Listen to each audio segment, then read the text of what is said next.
It's 2 o'clock in the afternoon, and this is Observer Radio News. I'm Caroline George with Monique Plessas and Luke Champion. Don't put away the winter coat just yet.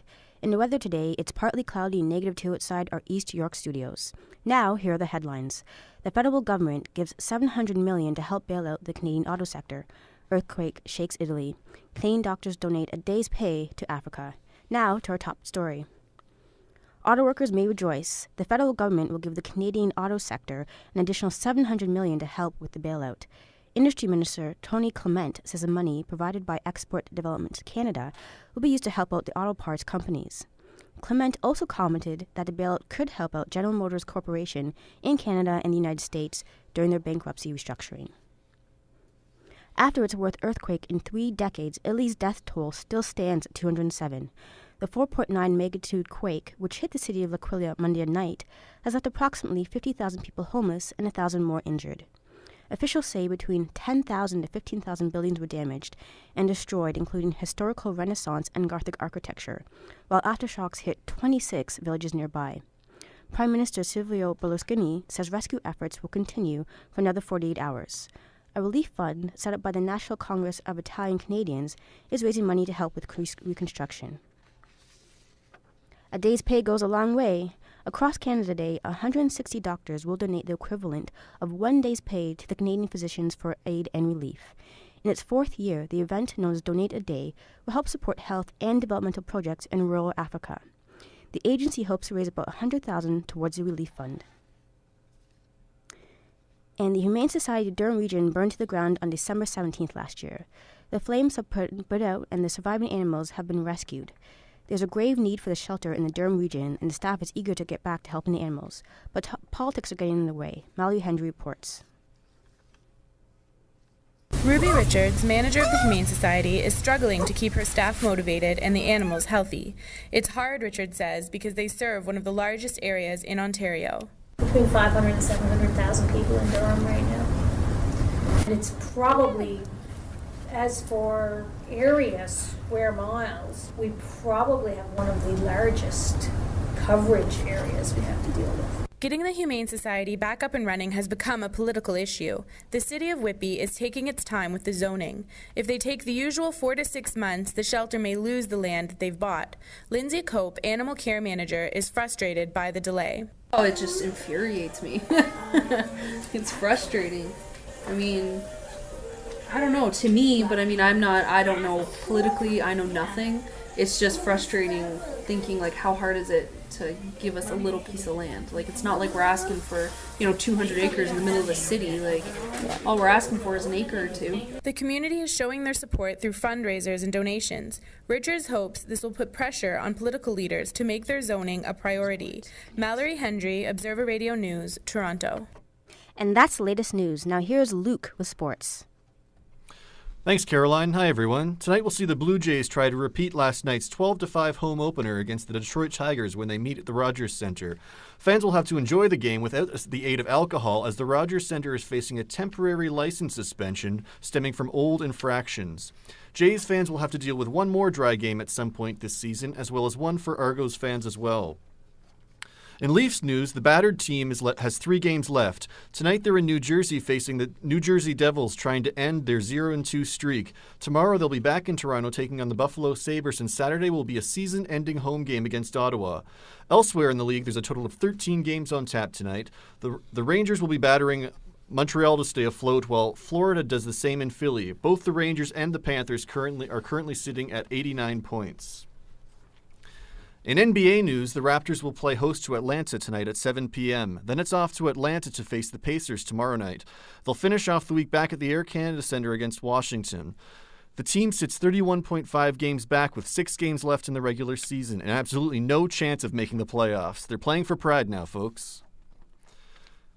Elsewhere, Team Canada remains undefeated in the World Curling Championships in Moncton, New Brunswick. The team's record was extended to 6-0 this morning when they pummeled Switzerland in a breezy 8-3 victory. They'll face their stiffest competition yet in Norway tonight at 6:30 p.m. Some mixed martial arts athletes in Toronto say they want to crack down on doping in their sport. And as Lloyd Kwanzaa reports, they hope a cleaner sport might eventually send mixed martial arts to the Olympics. A great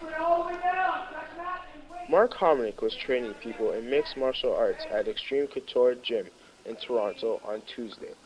The Canadian MMA fighter and trainer is completely against the use of performance enhancers.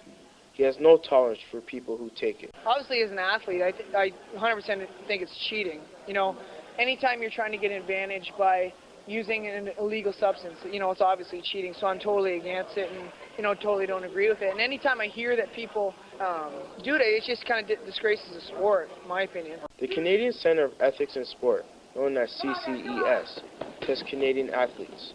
They have many volunteers who give time to become trained as doping control officers, known as DCO.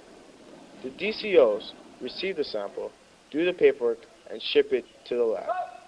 Karina Mark, a DCO, has been trained since 2006. She believes that Canadian sports are clean because of CCES. I think we're very effective in preventing it. When you look at the fact that in the last quarter of the 800 and some odd tests that were performed, only 3 had doping infractions found, and of which 1 or 2 of those were for cannabis.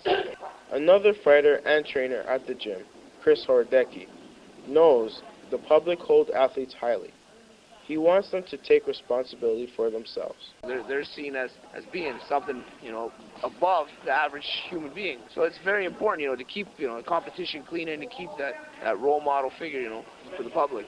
The recent stories of steroid use have brought the issue back to light. All 3 agree sports and performance enhancers do not belong in the same sentence. They also agree sports is about hard work and dedication. Lloyd Quanta, Observer Radio News, Toronto. And that's all from the world of sports. Stay with us after the break when Monique will have the entire buzz in entertainment. Hi, I'm Ermin, one of Santa's helpers. Rudolph would have been here too, but he's getting the light bulb in his nose replaced right now. We're inviting you to Allison's Pet Center for the annual and spectacular Christmas sale. Every year, kids send letters to Santa asking for puppies and kittens, monkeys and mice. And to top it off, some ask for aquariums too. Can you imagine what the back of Santa's sleigh look like? Come on, give Santa a break. I don't want to babysit all those animals and fishes till Christmas Eve. I want to go back to building dollhouses. Come to Allison's and save on household pets and presents for your pets. Get a head start on your Christmas shopping. The sale starts on Saturday and run through Christmas Eve. Allison's is located on the corner of Fulton and North Streets in Petaluma. And a meow Christmas and a Happy New Year from Allison Pet Center. Welcome back and hello everyone. It was another big weekend at the box office as the Hollywood hit Fast and Furious made for the biggest April opening ever. The adrenaline-filled movie brought in a whopping $90 million this past weekend. I was there for the opening night at Eglinton Town Centre where guests lined up for over an hour to watch the movie. The audience, mostly ranging from 15 to 35, cheered the characters on as they raced in their souped-up cars and took on the murderous drug cartel of Los Angeles. After a couple of not-so-successful sequels, the original Fast and Furious cast came back to make a hit, and that they did. Hunks Paul Walker and Vin Diesel were again paired up with Jordana Brewster and Michelle Rodriguez and made for great on-screen chemistry. Now moving on to the always entertaining world of gossip. Lindsay Lohan and Samantha Ronson have split up again. Lohan says she needs to focus on herself. And on a more serious note, Rihanna's dad, Ronald Fenty, says denial does not suit Chris Brown well. Brown entered a plea of not guilty in court yesterday for allegedly assaulting Rihanna last February. Fenty told MTV, and I quote, "I don't want to see him locked up for a long time. I just want him to acknowledge and get some help." Now let's move on to the local music scene with Brittany Prince. John Hines clears his throat and blows his nose one last time before he hits the stage. He stands at the mic and introduces himself. Then he apologizes to the packed room at the Port Union Community Center. He tests out 2 new songs, thanks the audience, and walks off stage. Later, backstage, he says he didn't bomb, but being sick hurt his performance. I think it went pretty bad. We're all pretty sick. Couldn't hear anything. Beginning, that was good. And it was our first show ever doing this stuff, so. Well, yeah, I guess considering. It wasn't too bad, I guess, but first year goes nothing show. Even though he wasn't feeling well, Hines says he was happy to get a feel for performing his new material that doesn't exactly fit with his regular band's pop-punk alternative feel. He started writing his own songs on the side while recording with Here Goes Nothing. It was a way of getting rid of writer's block. He's now decided to start recording some of these songs.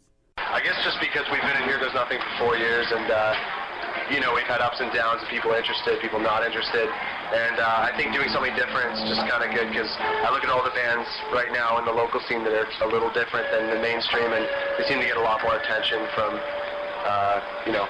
higher forces and power.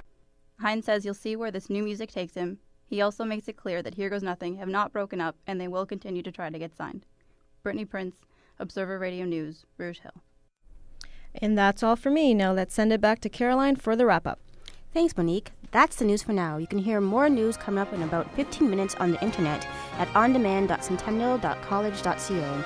On behalf of all of us here at Observer Radio News, thanks for listening and have a great afternoon.